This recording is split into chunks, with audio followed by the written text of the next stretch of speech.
Welcome to everyday cooking. முட்டை இல்லாத doughnuts ரொம்ப ஈஸியாக சிம்பிளாக எப்படி செய்கிறதுன்னு பார்க்கலாமா? இதுக்கு முதல்ல நம்ம ஈஸ்ட் ஆக்டிவேட் பண்ணிக்கலாம். ஒரு அரை கப் வெது வெதுப்பான பால் எடுத்துக்கோங்க. இதில் 1 டீஸ்பூன் சர்க்கரை, 1 டீஸ்பூன் ஆக்டிவ் ட்ரை ஈஸ்ட், இது ரெண்டும் சேர்த்து நல்லா கலந்து விடுங்க. நீங்கள் இன்ஸ்டன்ட் ட்ரை ஈஸ்ட் யூஸ் பண்ணுறதா இருந்தால் இந்த மாதிரி ஆக்டிவேட் பண்ண தேவையில்லை, டைரெக்டாக நீங்கள் மாவோடையே சேர்த்துடலாம். கலந்து விட்டாச்சுன்னா நல்லா இந்த மாதிரி கவர் பண்ணி ஒரு 10 நிமிஷம் அப்படியே விட்டுருங்க. கிளிங் வச்சு தான் கவர் பண்ணுங்கிறது இல்லை, நல்லா மூடி போட்டு வைக்கணும், அவ்வளோதான். இது ஒரு 10-15 நிமிஷம் விட்டுட்டிங்கன்னா பொங்கி இந்த மாதிரி ஆகிடும். ஸோ இதுவும் நம்மளோட ஈஸ்ட் ஆக்டிவேட் ஆகி ரெடியாக இருக்குது. இது ஒரு பக்கம் இருக்கட்டும். அடுத்ததாக ஒரு பாத்திரத்தில் 2 கப் அளவுக்கு மைதா எடுத்துக்கோங்க. இதில் 2 பெரிய ஸ்பூன் வெண்ணெய், 1 பிஞ்ச் உப்பு, 1/4 டீஸ்பூன் பேக்கிங் பவுடர், இதெல்லாம் சேர்த்து நல்லா ஃபஸ்ட்டு கலந்து விட்டுறணும்.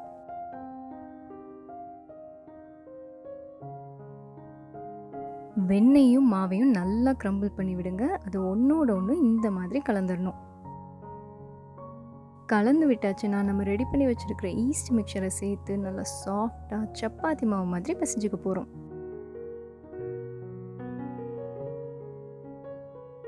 மாவு பசைய இந்த கலவையே போதுமானதாக இருக்கும். அப்படி உங்களுக்கு தேவைப்பட்டால் கொஞ்சமாக மட்டும் தண்ணி விட்டுக்கோங்க.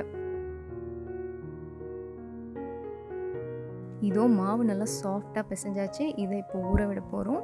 மேலே மாவு காயாமல் இருக்கிறதுக்காக கொஞ்சமாக இந்த மாதிரி எண்ணெய் விட்டு தடவிக்கோங்க. இதை காற்று போகாத மாதிரி மூடி வைக்கணும். இந்த மாதிரி உங்ககிட்ட பிளாஸ்டிக் கிளிங் இருந்தால் அதை வச்சு மூடுங்க. இல்லைன்னா நல்லா ஒரு பிளேட்டை வச்சு டைட்டாக அதுக்கு மேலே ஒரு வெயிட் வச்சு மூடிடுங்க. இதை ஒரு 1 மணி நேரம் ஊற விட்டுடலாம். 1 மணி நேரத்துக்கு அப்புறம் மாவு இந்த மாதிரி டபுள் ஆகணும். அப்படி டபுள் ஆகலைன்னா இன்னும் கொஞ்சம் நேரம் கூட ஊற விடுங்க.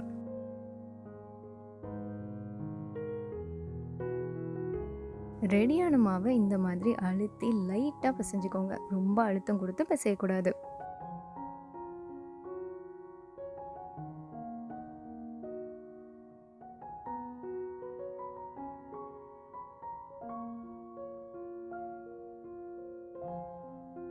இதை நம்ம இப்போ டோனட்ஸாக ஷேப் பண்ண போகிறோம். இதை 2ஆக பிரிச்சுக்குவோம். அப்போ தான் ஈஸியாக உருட்ட முடியும்.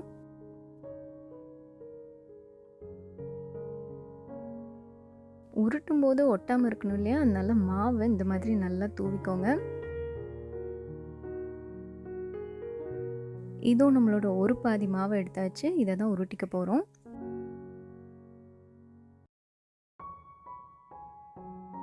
எண்ணெய் ஊற்றி தேய்ச்சிடாதீங்க. ஒட்டாமல் வரணும்னா எவ்வளோ வேணாலும் நீங்கள் மாவு கோட் பண்ணிக்கலாம். இந்த மாதிரி நல்லா மாவில் டிப் பண்ணி எடுத்து அதுக்கப்புறம் உருட்டுங்க. இதை நம்ம இப்போ ரொம்ப மெலிசாகவும் இல்லாமல் ரொம்ப திக்காகவும் இல்லாமல் ஓரளவுக்கு திக்காக உருட்டிக்க போகிறோம்.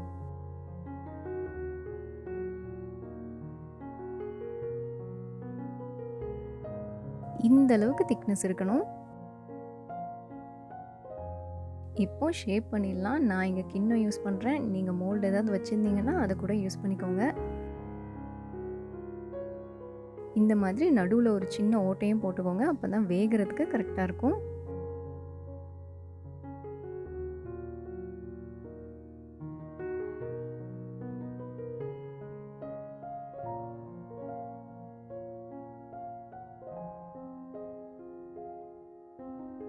இந்த மாவெல்லாம் வச்சு நான் 7 டோனட் ஷேப் பண்ணியிருக்கேன். 7 பெரிய டோனட்ஸ், ஒரு குட்டி டோனட். ஷேப் பண்ண மாவு எல்லாத்தையும் ஒரு கிளிங் வச்சு மூடி 1/2 மணி நேரம் ஊற விட்டுறணும். கிளிங் இல்லைன்னா துணியை தண்ணியில் நனைச்சிட்டு நல்லா பிழிஞ்சிட்டு அதை வச்சு மூடி விடுங்க. இது அப்படியே ஊறிட்டுருக்கட்டும். இப்போ டோனட்ஸை கோட் பண்ணுறதுக்கு நம்ம சிரப்லாம் ரெடி பண்ண போகிறோம். ப்ரௌன் சாக்லேட் சிரப்புக்கு 3/4 கப் பொடிச்ச சர்க்கரை, 1/4 cup cocoa powder, 2 tablespoon பால், இதை கொஞ்சம் கொஞ்சமாக சேர்த்து நல்லா கலந்து விடுங்க.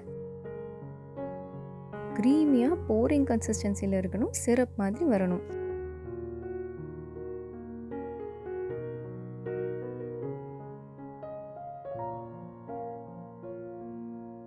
உங்களோட சிரப் இந்த கன்சிஸ்டன்சியில் இருக்கணும். அடுத்ததாக ஒயிட் சாக்லேட் கோட்டிங்க்கு ஒயிட் சாக்லேட்டை மெல்ட் பண்ணிக்கலாம். இது 100 கிராம் ஒயிட் சாக்லேட். மைக்ரோவேவில் 1 நிமிஷம் வச்சு எடுத்திங்கன்னா இந்த மாதிரி மெல்ட் ஆயிடும்.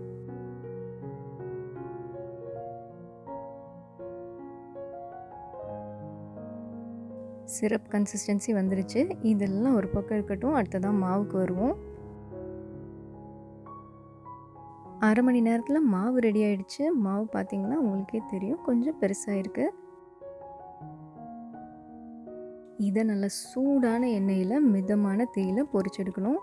ஒரு பாத்திரத்தில் பொரிக்கிறதுக்கு அளவாக எண்ணெய் வச்சு சூடாக்கிக்கோங்க. எண்ணெய் சூடானதும் இதை போட்டு பொன்னிறமாக பொரிச்செடுங்க.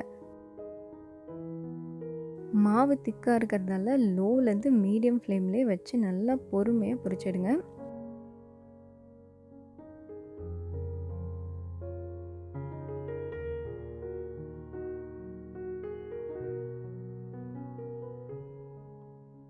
இதோ நம்மளோட டோனட் ரெடி ஆயிடுச்சு. வெளியில் எடுத்துடலாம்.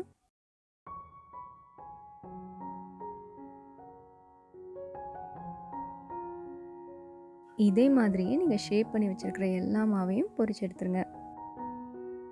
டோனட்ஸை இப்படியே சாப்பிட்டாலே ரொம்ப நல்லாயிருக்கும். சாக்லேட் கோட்டிங் கொடுத்தீங்கன்னா இன்னும் ரொம்ப ரொம்ப நல்லாயிருக்கும்.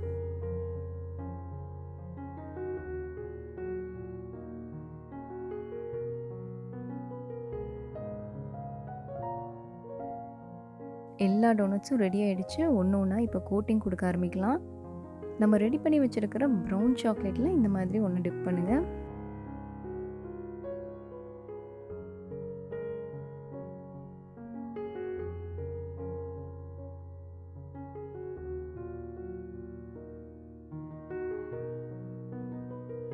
இந்த கோட்டிங்கை நீங்கள் இப்படியே விடணுன்னாலும் விடலாம். இல்லை ஆறுறதுக்கு முன்னாடி கலர் கலராக ஸ்ப்ரிங்கிள்ஸ் கூட தூவிக்கலாம்.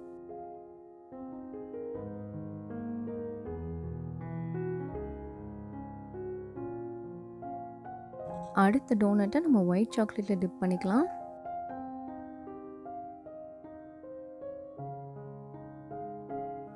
ஒயிட் சாக்லேட்டை நீங்கள் அப்படியே விடணுன்னாலும் விடலாம். இதுக்கு மேலேயும் நீங்கள் ஸ்ப்ரிங்கிள்ஸ் யூஸ் பண்ணலாம். இல்லை ப்ரௌன் சாக்லேட்டை வச்சு லைன்ஸ் போடலாம். அது கூட பார்க்க நல்லாயிருக்கும். ப்ரௌன் சாக்லேட்லேயும் அதே மாதிரி நீங்கள் ஒயிட் சாக்லேட்டை வச்சு இந்த மாதிரி லைன்ஸ் போடலாம். எதுவுமே இல்லாமல் சிம்பிளாக டிசைன் பண்ணணும்னு நினச்சிங்கன்னா இந்த மாதிரி பவுடர் சுகரை தூவி விடுங்க.